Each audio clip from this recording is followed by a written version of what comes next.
15 menit kita break lalu.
Oke, 1 menit.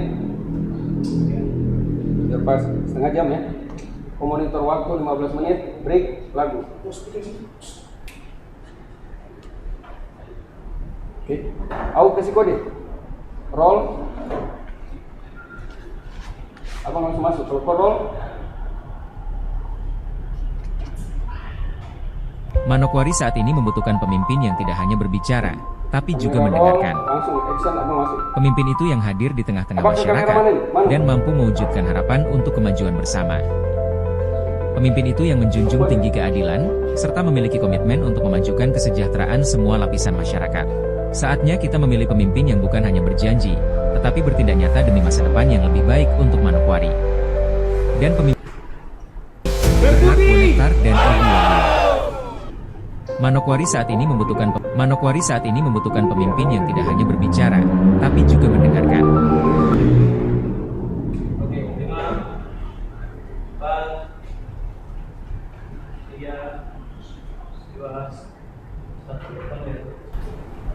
Selamat siang pemirsa Berbudi dimanapun Anda berada. Bertemu bersama kami dalam acara Berbudi Menyapa di edisi hari ini. Dan tentunya kami berharap Anda sekalian di rumah yang saat ini sedang menyaksikan acara Berbudi Menyapa dalam keadaan sehat dan luar biasa.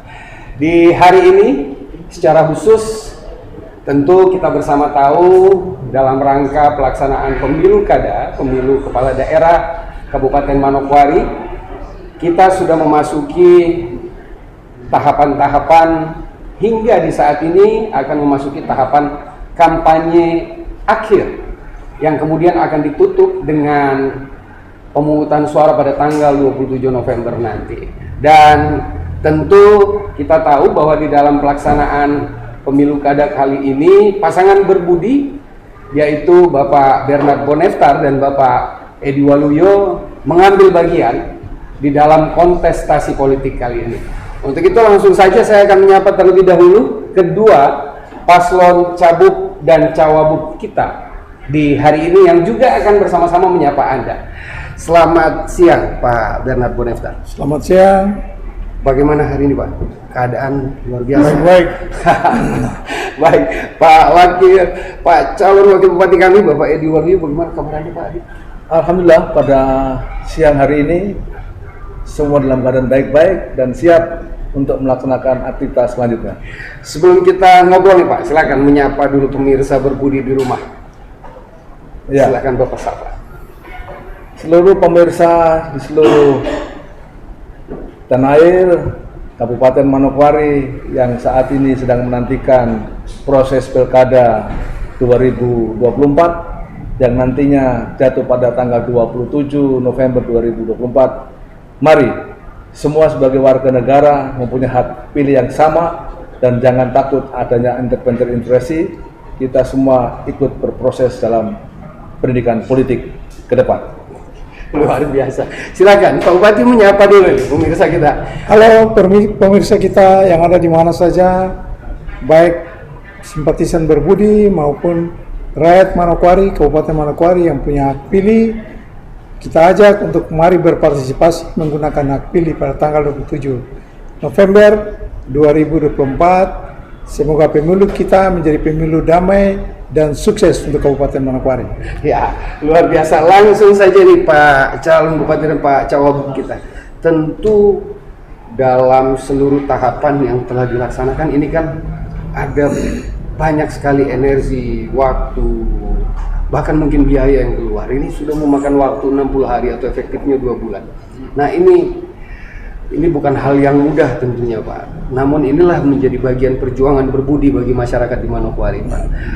Saya langsung dulu nanti akan saya minta bagaimana sih sebenarnya dari perspektif masing-masing Bapak berdua, tapi terlebih dahulu kepada Bapak cabub kita, apa yang menjadi catatan penting sebenarnya dalam proses selama 2 bulan ini?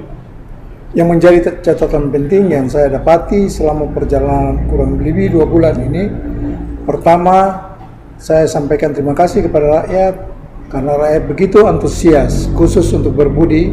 Rakyat begitu antusias. Memang tadi disampaikan bahwa banyak pengorbanan waktu, tenaga, dan biaya.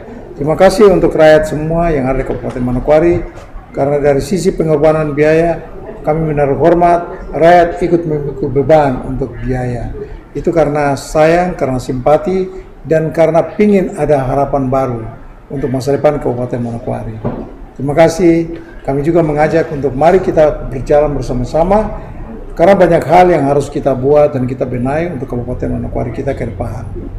Nah ini kan selama 2 bulan kunjungan langsung ke masyarakat itu dilakukan langsung oleh Bapak berdua begitu kepada masyarakat yang langsung tatap muka atau seperti apa modelnya? 2 bulan? Dilakukan langsung dan kesan yang kami dapati rakyat begitu antusias. Rakyat di Kabupaten Manokwari begitu antusias setiap kali kami datang dan pertemuan-pertemuan itu berlangsung. Apa yang ditemukan Pak? Problematiknya itu seragam atau memang masing-masing wilayah ada karakteristik persoalan-persoalan yang diharapkan kepada Bapak ke depan? Di setiap tempat yang kami datangi memang problemnya variatif di sana. Tetapi kesan yang kami dapati bahwa sebelum rakyat itu menyampaikan aspirasi atau apa yang mau disampaikan, terutama ibu-ibu ya, itu didahului dengan air mata yang menetes. Pertama kami kaget, tetapi 2-3 kali dan selanjutnya kami memahami dengan baik bahwa itu sebuah tangisan yang benar-benar tangisan. Mereka mengharapkan di masa mendatang, jikalau Tuhan perkenankan berbudi memimpin Manokwari, air mata mereka bisa dihapuskan. Bisa dihapus. Luar biasa Pak. Menarik nih Pak Edi. Tadi Pak Bonekter menjelaskan dalam tatap muka sering diawali oleh tangis, air mata oleh khususnya kaum ibu. Dari pengalaman Bapak selama 2 bulan ini berjalan baik dengan Bapak Bupati atau sendiri, itu apa pengalaman yang paling menarik? Iya, terima kasih. Memang benar ya, masyarakat ini setelah kami 2 bulan kurang lebih dan langsung kami datang ini kan bukan karena kami yang minta. Mereka meminta kepada kami berdua sebagai calon bupati dan wakil bupati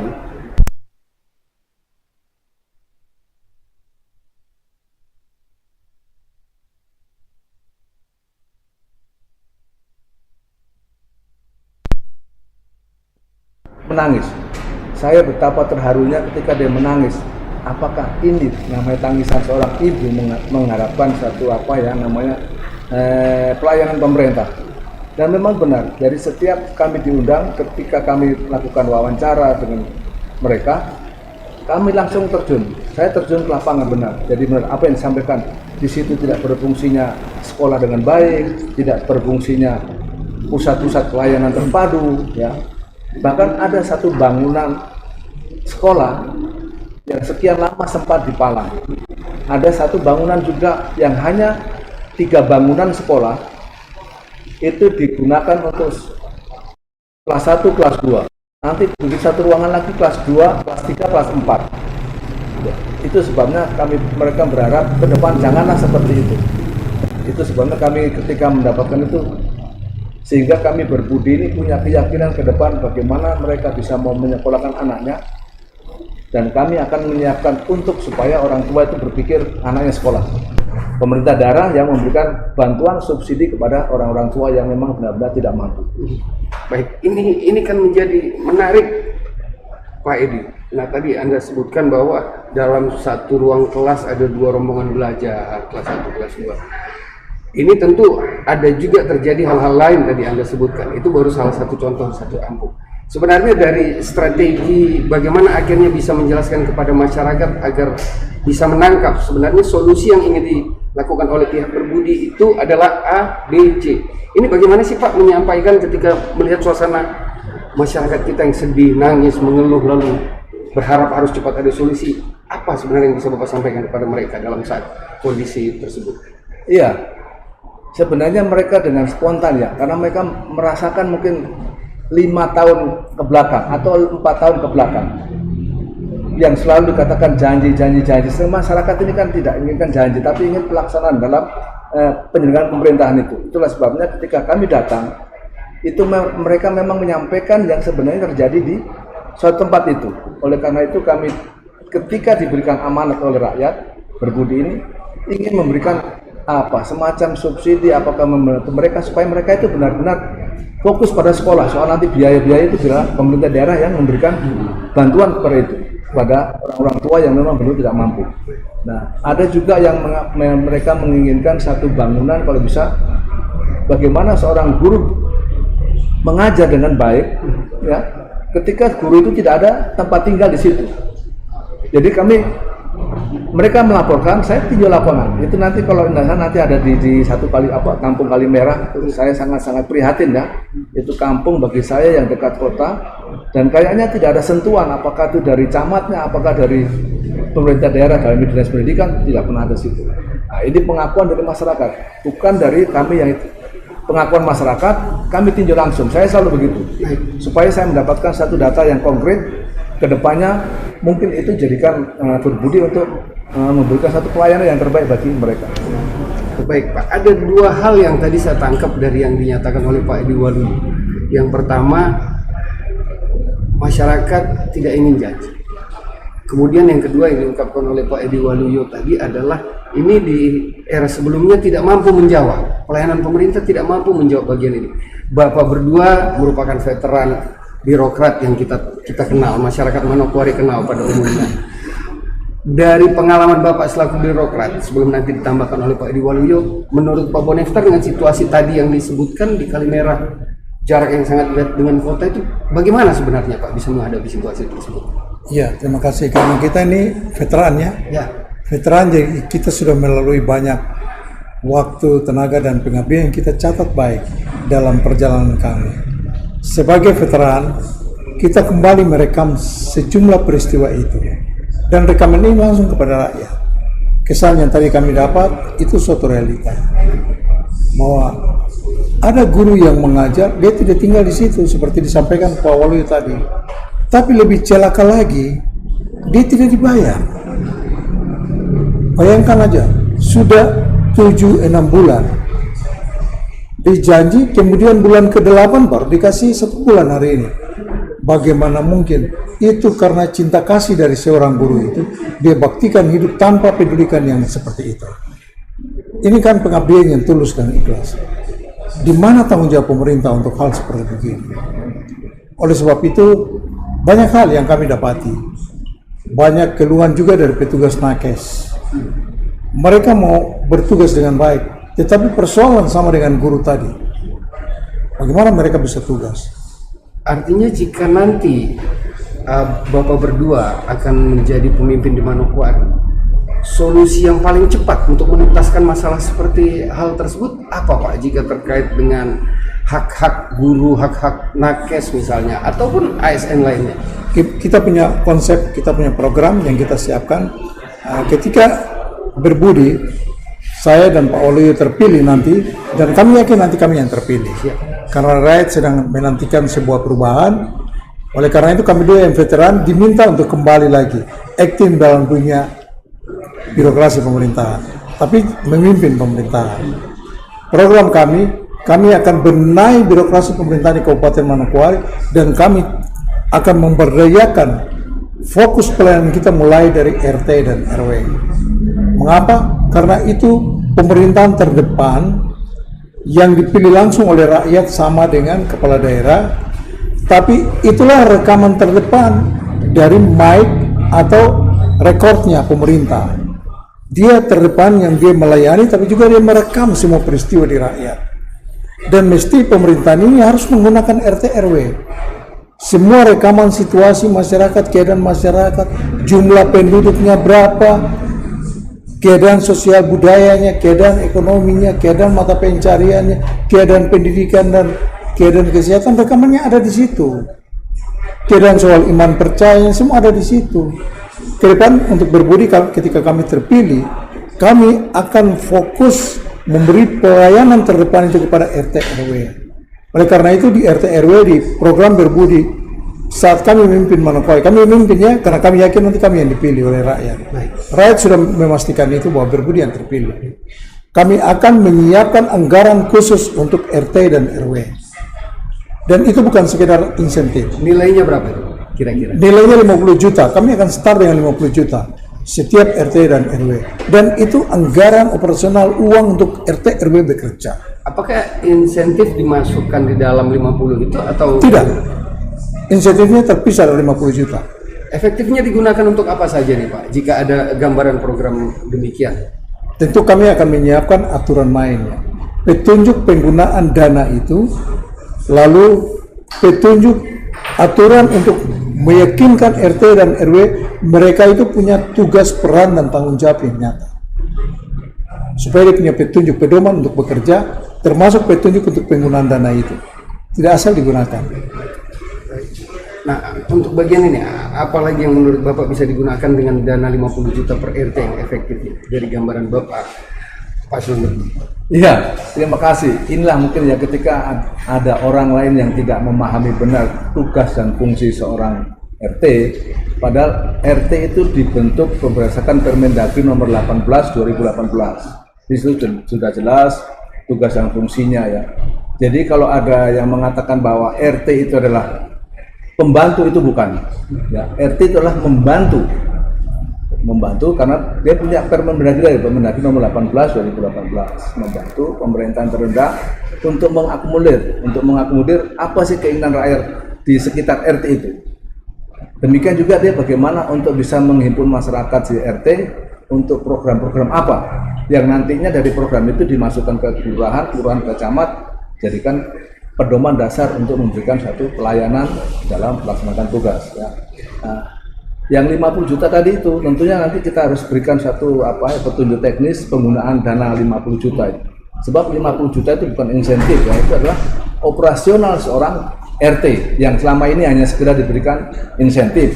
Kalau insentif kita tahu lah itu berarti untuk RT-nya, tapi dia mau melaksanakan tugas dengan dana seperti itu mungkin bagi kami mungkin belum bisa pas untuk itu ya. Tapi kalau dengan 50 juta kami berharap bisalah untuk membantu.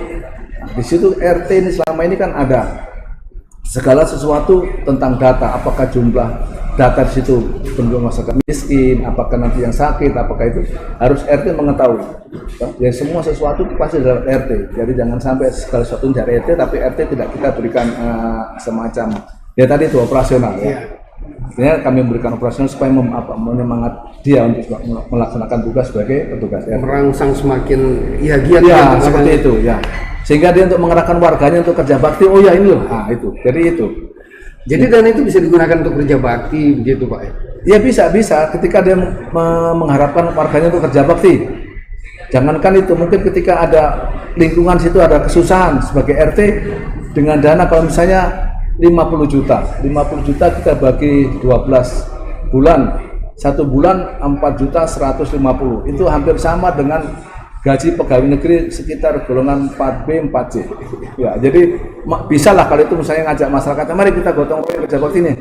Kita beli minum untuk apa seperti itu. Oh, begitu. Karena juga Pak sering yang kita tahu kalau di RT itu kan ada tulisan tamu wajib lapor 1 kali 24 jam. Sebenarnya fungsi RT adalah mata dan telinga pemerintah ya Pak. Iya benar. Agar menghindari pendatang gelap, penduduk gelap. Iya, seperti itu. Ya. Pak, tadi saya kembali lagi nih. Tadi Bapak di awal mengatakan bahwa ada upaya ketika mendengar langsung dari masyarakat subsidi-subsidi. Tadi baru dijelaskan oleh Bapak Boneftar, salah satunya program andalan kita adalah 50 juta untuk RT dan RW. Kalau subsidi yang lain dalam program unggulannya Berbudi apa Pak? Ada salah satu di antara situ juga ada yang untuk 1.600.000 itu kita peruntukkan pada masyarakat yang ekonomi lemah untuk mendapatkan suatu insentif bantuan untuk bagaimana dia bisa mengembangkan jualannya. Itu yang untuk masyarakat ekonomi lemah. Demikian juga ada yang nanti bagi ibu-ibu yang UMKM itu juga kita punya program ada memberikan bantuan supaya dia lebih meningkatkan usahanya ya. Ada juga nanti kepada 5.000 mahasiswa kita berikan semacam bantuan. Beberapa tahun lalu memang itu ada, tapi akhir-akhir ini tidak ada. Itulah yang ketika kami turun ke lapangan itu masyarakat menghendaki seperti itu ya. Ini beasiswa kuliah atau yang mahasiswa kuliah, yang kuliah beasiswanya 5.000 pada mahasiswa. Itu apakah nanti yang di Manokwari, apakah yang di luar Manokwari, itu akan kita berikan bantuan pada mahasiswa ya. Kan ini sering Pak ditanya kalau beasiswa begitu agar tidak terjadi tumpang tindih ya, ini khusus yang berhak mendapat beasiswa yang berKTP Manokwari misalnya. Jadi baik mahasiswa yang ada di sini baik dari luar tapi sudah punya KTP Manokwari, atau mahasiswa Manokwari yang KTP Manokwari tapi kuliah di luar. Ini bagaimana Pak menjelaskannya ke masyarakat? Ya, itu kan tentunya diberikan kepada mahasiswa yang penduduk Manokwari yang ada kuliah ke Jawa. Ada ke Jawa atau ke Sulawesi yang jelas keluar dari Manokwari. tetapi benar-benar dia sebagai mahasiswa berasal dari Manokwari. Dan tentunya ketika kita berikan, kita mesti harus melihat benar tidak dia mahasiswa itu ditunjukkan dengan KRS, dengan bukti-bukti bahwa dia aktif kuliahnya. Jadi tidak semata-mata terus berikan, tidak, kita mesti harus tahu benar mahasiswa itu masih statusnya kuliah atau tidak disertakan dengan tadi itu kartu KRS-nya, sehingga kita bisa ambilkan itu. Ada juga itu. Terus masih ada lagi terhadap kelompok-kelompok tani yang kita berikan bantuan semacam pupuk, subsidi segala macam. Itu akan menjadi hal yang nanti difokuskan oleh pemerintahan Berbudi ini, Pak. Iya, benar. Itu sebabnya Berbudi ini tidak mempunyai program yang muluk-muluk. Tapi bagaimana kita menggunakan APBD ini demi untuk melayani masyarakat. Ya. Nah, mungkin kedepannya kalau ada yang melihat kita tidak melihat bangunan-bangunan mewah, ya mungkin kita sementara itu, tapi yang jelas kita fokus pada bagaimana masyarakat yang selama 2 bulan lebih kita turun ke lapangan itu merasakan kayak ada yang tidak pas selama mereka 5 tahun atau 4 tahun kemarin. Baik. Itulah sebabnya kami Berbudi menangkap itu, kita pikir sama-sama dengan semua untuk jadikan pedoman dasar untuk kita melaksanakan tugas 5 tahun ke depan. Baik. Ya, pemirsa Berbudi dimanapun Anda berada, masih bersama kami dalam Berbudi Menyapa di edisi siang hari ini. Kita hanya memiliki waktu 30 menit efektif. Sebelum nanti kita akhiri, saya ingin kembali dulu kepada Pak calon bupati kita, Bapak Bernard Boneftar. Ini hal yang paling penting dalam penyiapan masa depan Manokwari itu adalah yang paling krusial adalah sumber daya manusia. Sumber daya manusia ini dalam beberapa kesempatan kampanye yang saya fokus melihat Anda selalu mendengungkan tentang sumber daya itu bukan berarti yang produktif, tapi mulai dari 0.0. Nah, artinya titik 0 ini kan konteksnya adalah mulai dari kandungan sampai nanti bagaimana ini dipersiapkan hingga matang dan menjadi produktif. Nah, ini bagaimana sebenarnya gambaran dari program Berbudi untuk mempersiapkan SDM unggul mulai dari titik 0 itu? Ya, SDM unggul yang di sini yang kita Berbudi maksudkan di sini, kita mempersiapkan bagaimana generasi bangsa ini dari sisi kualitas hidup, kesehatannya, tapi juga kualitas intelektualnya, pendidikan. Untuk kesehatannya, kita mempersiapkan itu di program kita itu ada insentif ya. Insentif ibu hamil dan menyusui. Mengapa ini Berbudi siapkan? Karena kita melihat problem yang sekarang melanda seluruh Indonesia, termasuk Papua dan Manokwari. Ini stunting. Stunting. Ya. Nah, kalau yang selama ini kita lihat stunting, ini kebanyakan pola-pola instan euforia kalau saya bilang. Ini para organisasi, kemudian ada unsur-unsur mitra pemerintah, kebanyakan kalangan pejabat ya, istri-istri pejabat, kelompok dari PKK.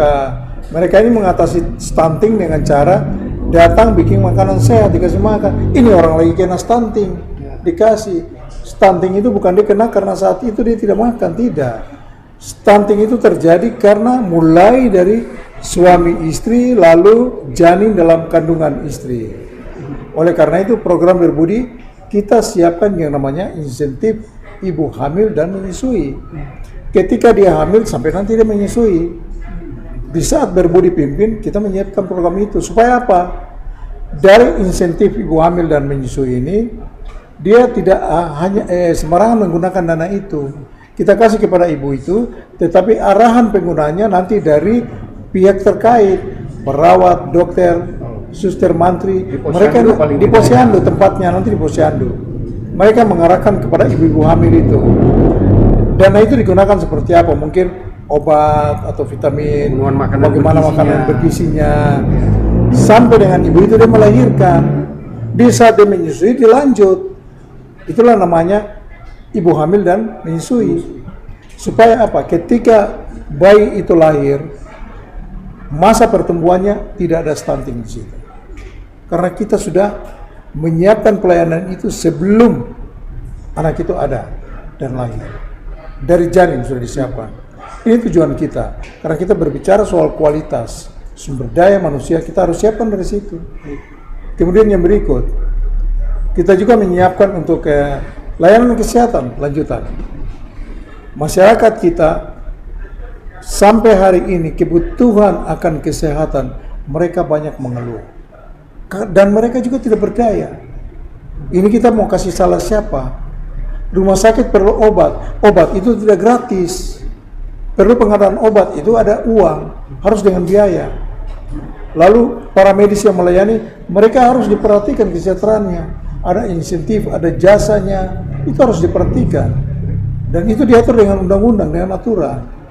Nah, segenap sistem pelayanan kesehatan itu, kita memahaminya dengan baik. Oleh karena itu, untuk membawa rakyat Manokwari yang hari ini dibilang oleh banyak kalangan sedang tidak baik-baik saja.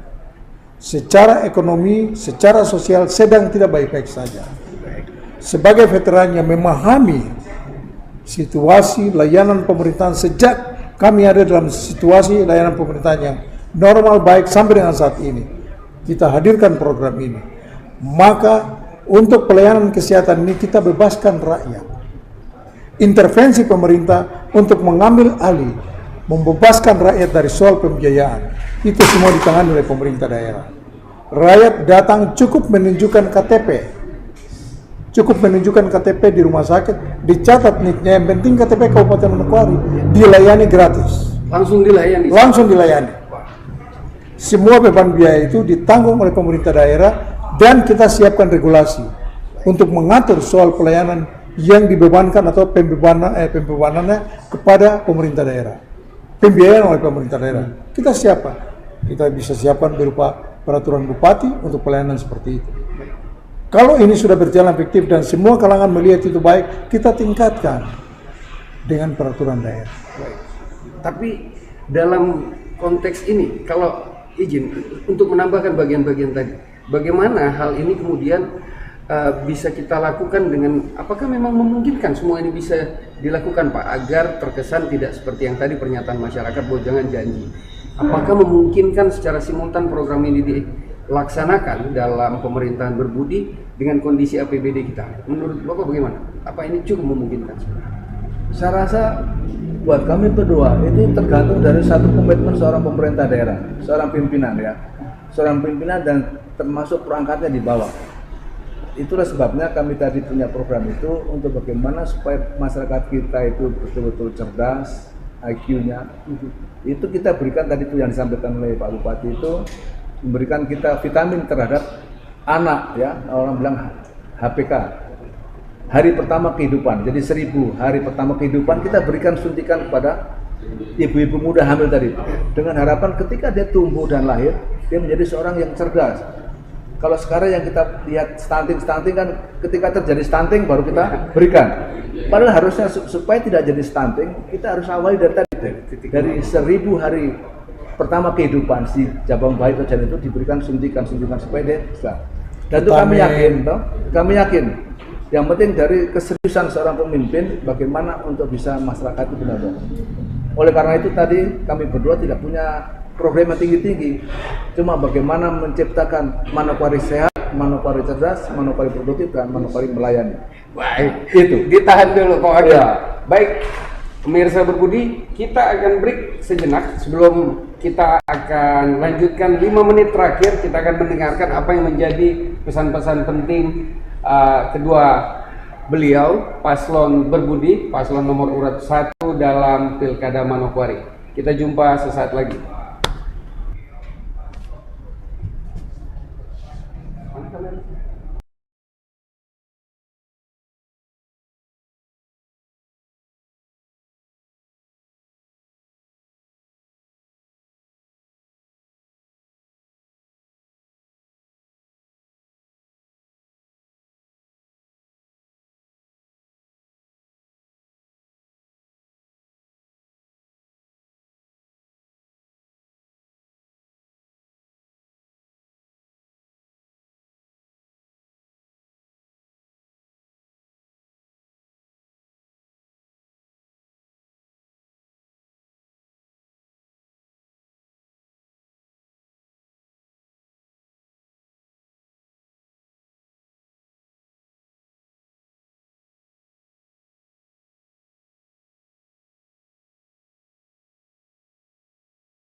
Manokwari saat ini membutuhkan pemimpin yang tidak hanya berbicara, tapi juga mendengarkan.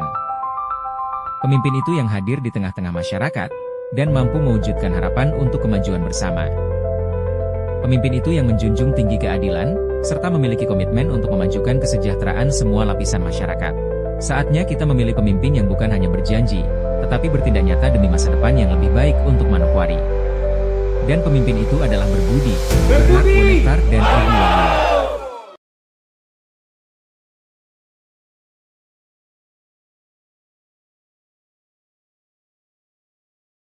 Dimanapun Anda berada, masih bersama kami dalam acara kita di siang hari ini, yaitu Berbudi Menyapa. Kita akan melanjutkan obrolan kita bersama kedua paslon, calon bupati dan calon wakil bupati Manokwari, Bapak Bernard Bonektar dan Bapak Edi Waluyo. Kembali tadi sebelum di akhir, Pak Bernard menjelaskan bagaimana sih sebenarnya program-program itu akan dilaksanakan. Tentu ini kan ada sinkronisasi antara rencana dan juga implementasinya nanti. Nah, secara efektif agar masyarakat bisa memahaminya sebenarnya seperti apa? Berbudi pasti terpilih ya pada tanggal 27 November. Baik. Saat kami terpilih dan dilantik, yang pertama kami kerjakan adalah kami benahi birokrasi pemerintahan, tata kelola pemerintahan. Lalu kita berdayakan pelayanan mulai dari RT dan RW selanjutnya ke atas.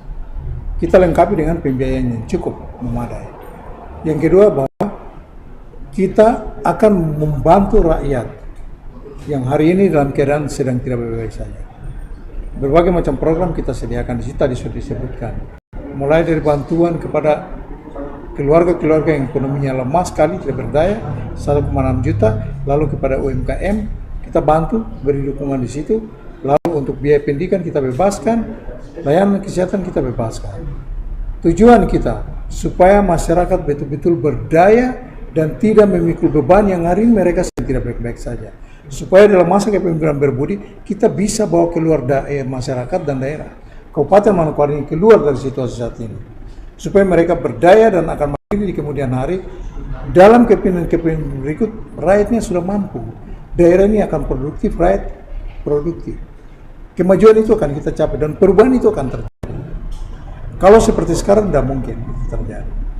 Kita sangat yakin dengan apa yang kita rencanakan, dan itulah strategi kita untuk membawa rakyat Manokwari keluar dari situasi ini. Dan pemerintah Kabupaten Manokwari ada pemerintah yang baik, mandiri, memberi pelayanan terbaik untuk rakyat, dan rakyatnya mandiri, mampu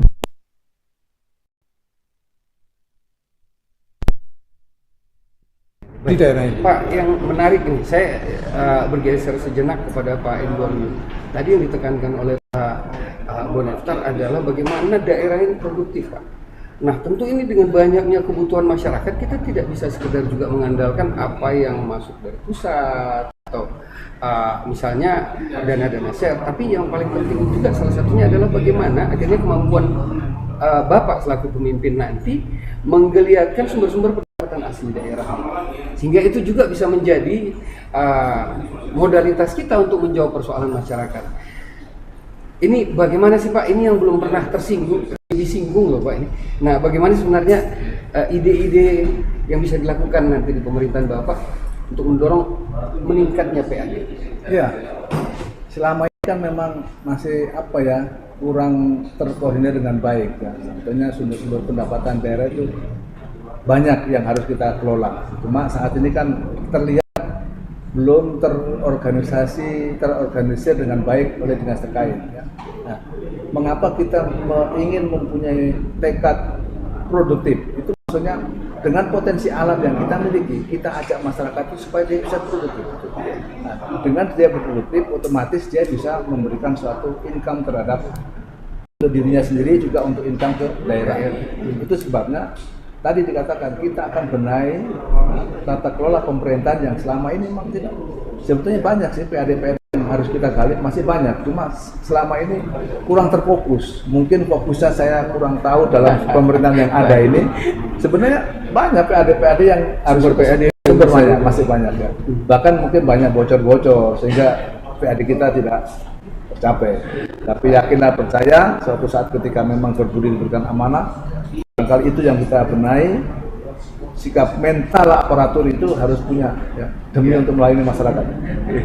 Demikian mungkin yang kita bisa lakukan ke depan. Ini menarik Pak. Bapak berdua mungkin kasih satu lah yang menjawab. Ini apa nih alasannya nih pakai baju seragam di hari ini? Kita hampir seragam juga, saya orangnya juga nih. Ada apa nih Pak rencananya?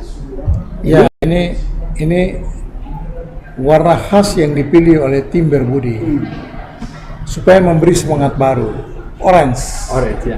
Supaya kita beri semangat baru. Semangat baru ini akan mempengaruhi kinerja berbudi, tapi juga mempengaruhi rakyat untuk ikut berpartisipasi dalam pemerintahan berbudi. Karena pemerintahan berbudi adalah pemerintahan yang melayani, pemerintahan yang kita mengajak ke partisipasi semua rakyat, supaya kita akan membangun rakyat dan daerah Manokwari secara baik. Keluar ada sebuah perubahan untuk rakyat dan daerah Kabupaten Manokwari. Ada yang ditambahkan Pak terkait agenda kita hari ini? Iya, tentunya hari ini merupakan tahapan yang kami lalui, ya, tahapan yang diberikan oleh KPU. Kemungkinan pada sore hari ini, tanggal 23 merupakan tahapan akhir dari kampanye, sehingga kita sudah mempersiapkan diri untuk melakukan tahapan itu. Rencana di mana nih Pak? Nah, itu rencananya kita lakukan tahapan kampanye terakhir di Amban, ya, di daerah Amban untuk kampanye terakhir di situ. Nanti setelah ini yang terlibat apa? Relawan, simpatisan, masyarakat umum bisa juga hadir nih? Iya, semua masyarakat yang ada di Kabupaten Manokwari yang benar-benar juga merindukan, apakah itu dari simpatisan, apakah itu dari masyarakat kalayak rame. Yang jelas mereka sekarang berbondong-bondong, bahkan mereka sudah tahu ada yang ngebel, Pak kami ikut ya silakan ikut. Yang penting kita lakukan dengan baik, dengan tertib, ya seperti itu. Baik, Pak Boneptar, ini dikatakan ada agenda, kita ada kampanye akbar nih di hari ini. Apa pesan Bapak kepada yang akan mengikuti, yang akan hadir nanti dalam kegiatan tersebut? Ya, tentu ini bukan simpatisan berbudi saja dan bukan tim pemenangan berbudi saja, koalisi partai saja, tetapi kalangan masyarakat di Kabupaten Manokwari semua sudah datang, kontak, menyampaikan kami mau ikut. Saya juga tidak tahu sebelumnya mereka di mana, tapi sekarang semua berpartisipasi, bilang Bapak kami ikut. Kami tahu nanti Bapak berbudi yang menang pimpin Manokwari.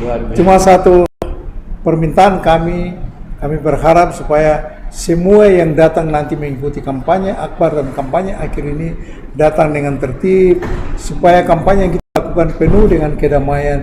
Kita mesti jaga Manokwari ini milik kita bersama, supaya kampanye ini berakhir dan kita semua ada pada suasana yang aman, damai, menantikan tanggal 27, datang dengan hati yang penuh kedamaian untuk menyalurkan hak suaranya. Dan tentu kami yakin seluruh rakyat di Kabupaten Manokwari pasti menyalurkan hak suaranya untuk berbudi pada tanggal 27. Karena semua sudah merindukan perubahan. Mereka semua merindukan perubahan. Baik Pak, waktu kita singkat 1 menit terakhir sebelum kita close. Closing statement Pak,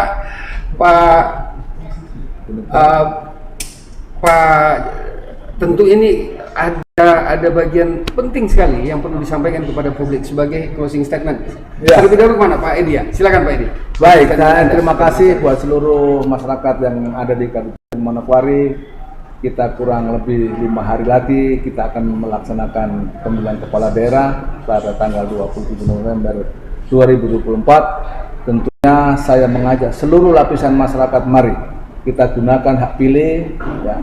Saya mengajak, menghimbau seluruh masyarakat yang ada di Manokwari, gunakanlah hak pilih sesuai dengan hati nurani, jangan takut karena ada intervensi, karena hak suara Anda adalah dilindungi oleh undang-undang. Dan mari kita ciptakan pemilu kada ini dengan damai, dengan santun, sehingga Manokwari yang dikatakan zona damai, Manokwari dikatakan kota berhadapan, mari kita ciptakan pemilu kada yang damai dan aman. Baik. Dan saya harap seluruh lapisan masyarakat, aparatur penegak hukum juga mari saya terima kasih yang selama ini mendampingi kami dalam pelaksanaan kampanye-kampanye. Ya. Semoga semuanya berjalan dengan baik. Terima kasih. Ada yang ditambahkan? Tentu kemenangan berbudi ini adalah kemenangan rakyat Manokwari. Dan itu apapun perbedaan pilihan, tapi kemenangan berbudi adalah kemenangan kita bersama. Karena berbudi tidak akan memilah-milah, tidak akan diskriminasi dalam memberi pelayanan ke depan. Walaupun kami sudah yakin bahwa kami pasti menang, tapi kami ajak rakyat di Kabupaten Manokwari, mari kita bergandengan tangan karena kemenangan besok tanggal 27 berbudi menang itu kemenangan kita semua. Itu saja closing statement dan terima kasih untuk Bapak berdua, Bapak Bernard Bonepta dan Bapak Edi Waluyo. Terima kasih karena sudah menyapa pemirsa berbudi di siang hari. Jangan ini. lupa nomor 1. Jangan lupa tanggal 27 November nanti pilih nomor 1. Manokwari saat ini membutuhkan pemimpin yang tidak hanya berbicara, tapi juga mendengarkan. Pemimpin itu yang hadir di tengah-tengah masyarakat, dan mampu mewujudkan harapan untuk kemajuan bersama. Pemimpin itu yang menjunjung tinggi keadilan, serta memiliki komitmen untuk memajukan kesejahteraan semua lapisan masyarakat. Saatnya kita memilih pemimpin yang bukan hanya berjanji, tetapi bertindak nyata demi masa depan yang lebih baik untuk Manokwari. Dan pemimpin itu adalah berbudi, Bernard Bonepta dan Edi Waluyo.